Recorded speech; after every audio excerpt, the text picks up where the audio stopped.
Je suis le bon berger qui donne sa vie pour ses brebis.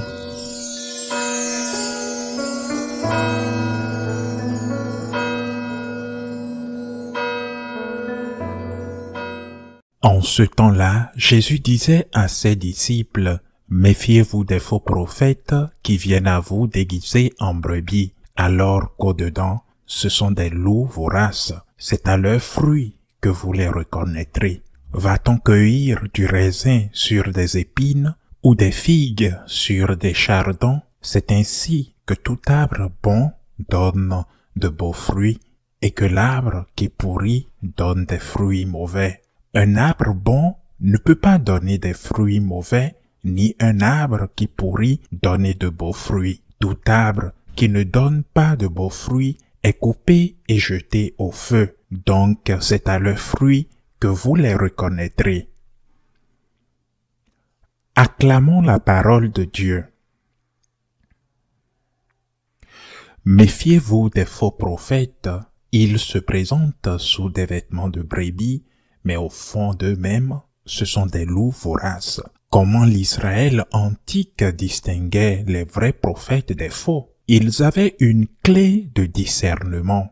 Le faux prophète disait toujours ce que le dirigeant, c'est-à-dire le roi, le grand prêtre, ou la personne venue le consulter, qui lui donne peut-être de l'argent, voulait entendre. Le faux prophète disait des choses agréables à l'oreille. Il était comme les guérisseurs, ces escrocs qui vous trompent en vous disant, peut-être en vous lisant les lignes de la main avec des graines, ou en vous disant ce que vous voulez entendre. À l'inverse, le vrai prophète de l'ancien Israël tenait des propos blessants, critiques envers le roi, le prêtre, la personne qui venait les consulter, et souvent il y a Isaïe, il y a Jérémie. Ils étaient persécutés, voire assassinés et martyrisés.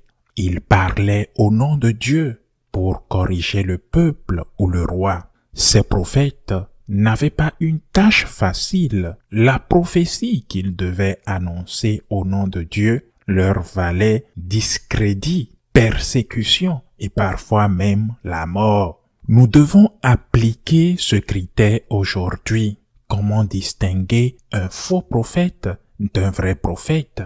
Le faux prophète vous dira toujours ce que vous voulez entendre, ce que le monde vous enseigne. Il vous dira, ce n'est pas un péché. Si tout le monde le fait, pourquoi pas toi? Pourquoi pas vous? Et il vous présentera des arguments pour justifier le mal et vous inciter à le faire en toute bonne conscience. Vous trouverez toujours une excuse pour dire ce que vous voulez faire ou ce que vous faites n'est pas mal. Inutile d'entrer dans les détails pour que tout le monde comprenne de quoi je parle. Par exemple, dans le domaine de la morale sexuelle, le faux prophète, le loup déguisé en agneau dira des choses que le monde applaudira. Aujourd'hui, le vrai prophète dit ce que le Christ a dit, des choses qui dérangent le monde et peut-être vous dérangent. Mais à quoi sert un médecin qui vous dit, quand vous êtes diabétique par exemple, de manger toutes les sucreries et tout le sucre que vous voulez? À quoi sert ce médecin? Posez-vous cette question, chers frères et sœurs. C'est agréable à entendre. Oh, le médecin m'a dit que tout allait bien, que si je mange beaucoup de chocolat, rien ne m'arriverait. C'est mortel. Mais êtes-vous satisfait de ce médecin? Vous a-t-il dit de faire ce que votre corps veut? C'est mortel. En revanche, si le médecin refuse, si vous persistez dans ce comportement, cette conduite et ces habitudes alimentaires, vous en subirez les conséquences. Par exemple, dans le cas du diabète, tu vas devenir aveugle. Il faudra peut-être t'amputer un membre. Il faut garder le contrôle. Eh bien, un médecin qui vous parle ainsi, généralement, quelle réponse nous donnons? Oh, mais ce médecin est tellement mal à l'aise.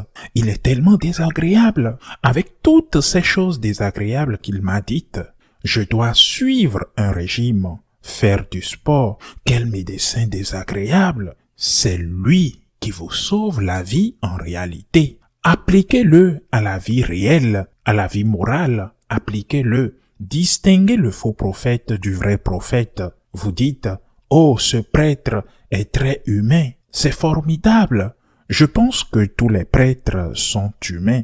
Enfin, je ne pense pas qu'il existe des prêtres extraterrestres. Mais quand on dit qu'il est très humain, ça veut généralement dire qu'il est gentil, mais surtout, ça veut dire qu'il vous dit ce que vous voulez entendre, qu'il vous dit de faire ce que vous voulez. L'autre, qui peut et doit aussi être gentil, vous dit, c'est mal. Jésus nous a enseigné autre chose. Vous ne pouvez pas faire ça. Méfiez-vous des faux prophètes. Jésus poursuit dans cet évangile. Un bon arbre ne peut porter de mauvais fruits, ni un mauvais arbre porter de bons fruits. Vous les reconnaîtrez à leurs fruits, dit le Seigneur. Quels sont les fruits d'un vrai prophète?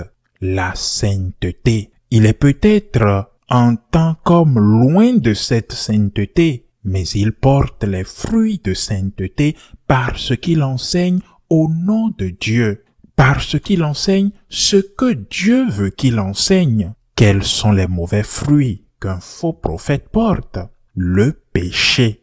Que Dieu juge sa vie personnelle, mais ce qu'il enseigne porte de mauvais fruits, car il enseigne des choses contraires à la loi de Dieu. Ce faisant, ceux qui l'écoutent font le mal. Vous les reconnaîtrez à leurs fruits lorsqu'ils vous invitent à accepter la croix. Le Christ est sur la croix. Demandez à Dieu de vous aider à accepter votre croix, qui est certainement très lourde. Il vous dit la même chose que Jésus, ce bon prêtre. Celui qui veut être mon disciple doit se charger de sa croix chaque jour, nous disait le Seigneur. Mais quand on vous dit de fuir la croix, fuyez la croix. Je ne parle pas de situations intolérables, comme la violence domestique par exemple. Quand on vous dit de fuir la croix, de ne pas vous forcer, de suivre le courant, de faire ce que votre instinct vous dicte, quel est le résultat en fin de compte? Réfléchissez, quel est le résultat? Vous vous engagez dans une spirale infernale qui vous mènera en enfer. Méfiez-vous des faux prophètes. Ce sont des loups déguisés en brebis. Ainsi soit-il.